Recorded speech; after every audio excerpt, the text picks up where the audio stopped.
Episode 1. Franklin the Runaway.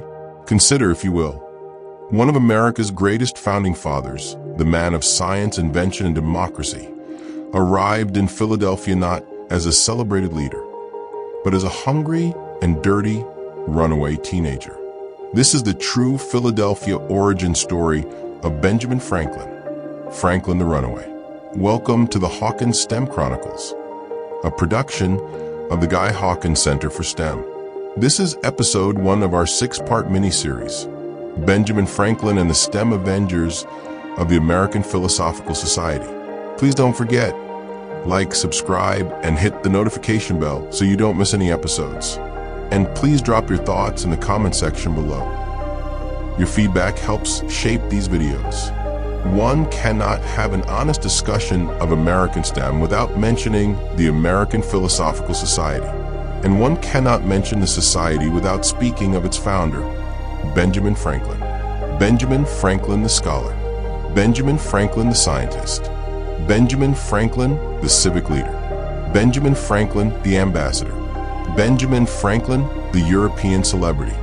Benjamin Franklin the man of letters. Benjamin Franklin the American patriot.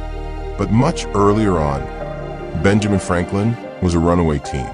This is the story of Benjamin Franklin and the STEM Avengers of the American Philosophical Society. Episode 1. Franklin the Runaway Teen. Part 1. Life in Boston. Benjamin Franklin was born in 1706 in Boston, the 15th child of Josiah Franklin. At age 12, he was apprenticed to his older brother James, a printer. The apprenticeship was strict and at times abusive. Franklin wanted more freedom, more ideas, more learning than was available to him. At just 17 years old, he made the boldest decision of his life. He ran away, leaving Boston without telling his family or his master. Part 2. The journey begins. Benjamin Franklin was not a stowaway, as is sometimes claimed. Franklin openly paid what little money he had to book passage on a small ship bound for New York. But when he arrived, the city had no opportunities for him. Determined not to give up, he pushed on. From New York, he found another small vessel headed to Amboy, New Jersey. That voyage was stormy and miserable, leaving Franklin cold and wet. From Amboy, he walked more than 50 miles in the driving rain across New Jersey to Burlington, New Jersey. Part 3. The final stretch.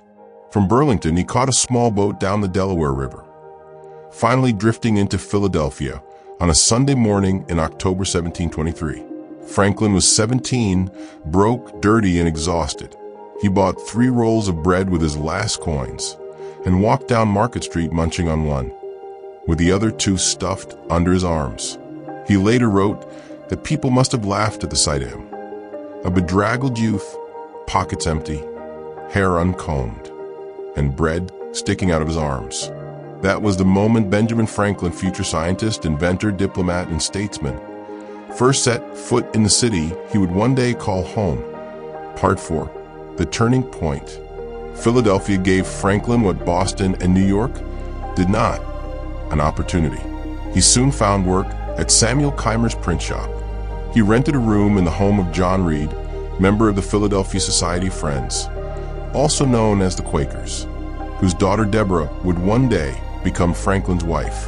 Those first hungry, uncertain days in Philadelphia set the stage for his rise.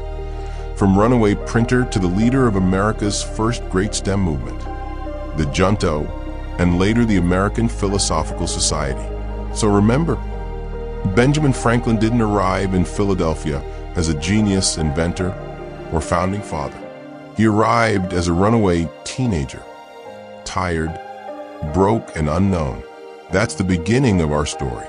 In the next episode, we'll see how Franklin gathered friends and allies to form the Junto, America's first STEM think tank. Again, please don't forget to like, subscribe, and hit the notification bell so you can catch episode 2. And tell us in the comments, what do you think of Franklin's courage as a runaway? Could you have made that same journey? And how much of science, technology, engineering, and mathematics is sheer will? If you believe in stories of resilience, innovation, and people coming together through STEM, consider joining the Hawkins Center for STEM. Thank you. This is just the beginning.